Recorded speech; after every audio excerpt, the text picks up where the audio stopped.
يا اهلا بيكم في قناه طبخه وفكره. الفيديو النهارده ملينا افكار ان شاء الله هتعجبكم. اصبري بس معايا للاخر. دلوقتي معانا لو احنا عندنا عدس بقوليات مش عارفين نلاقوا علب نحطها فيها، هتجيب كيس تلاجة زي ما انت شايفه كده، وتقطعي الازازه الحاجه الساعه الصغيره، وتاخدي بس البوز بتاعها اللي فوق ده كده، وتدخليه في الكيس زي ما انت شايفه. وبصي هتبداي تاخدي منه واحده واحده كده تفضي، وبعدين ترجعي تقفلي تاني بمنتهى السهوله، هتبقى محكمه معاكي ومنظمه في المطبخ. اتمنى الفكره تكون عجبتك، استمري معايا.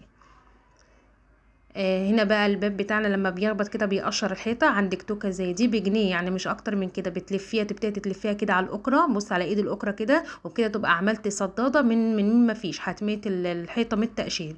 ان شاء الله الفكره تكون عجبتك.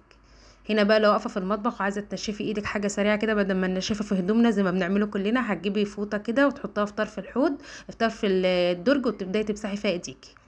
هنا لو عندنا الصابونه هنا بتبوش من الميه ومش عارفين نعمله ايه، عايزينها تفضل سليمه معانا للاخر، هتجيبي غطا ازازه زي ما انت شايفه كده، وتتك في قعر الصابونه كده، وتحطيها على الصابونه كده، منعت الميه توصلها وتفضل ناشفه معاكي للاخر.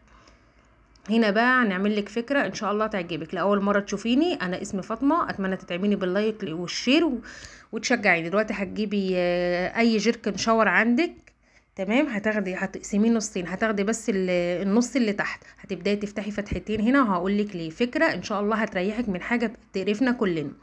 تفتحي فتحتين من الجناب، هيبقى قد بعض. بصي تقصي من هنا ومن هنا. ما تنسيش اللايك لاختك. اي جيركن عندك هتقسميه اتنين، وتبداي تفتحي من الجناب كده فتحه هنا وهنا. اصبري معايا ان شاء الله الفكره هتعجبك. بصوا بتفتحيه فتحتين من هنا ومن هنا اهي، او كده فتحناه فتحتين من هنا ومن هنا. تيجي بقى نعمله بايه ده؟ عندك الصواني بقى بتتزحلق من على الرخامه، ماشي، انسي الكلام ده. بصي هتحطيه هنا على الرخامه، بصي الفتحتين قد بعض، تحطيه على الرخامه عندك او على اي حاجه، تبداي ترصي فيه الصواني فوق بعضها، وكده الصواني مش هتثبت معاكي. طبعا لما نيجي نحطها بتتزحلق بتقع، مش عارفين ننظموها ازاي، فهتبداي بصي تحطها فوق بعضها. ما تنسيش اللايك لاختك. بصوا هتثبتيها بقى كده، انا كده بثبتها، بس هي بتثبت ما تقلقيش، انا بس بثبتها معاكم. بصي ثبتت وشكلها زي الفل. ان شاء الله الفكره تكون عجبتك. ما تنسيش اختك باللايك والشير عشان يوصلك مني كل جديد. اتمنى الفيديو يكون عجبكم. السلام عليكم.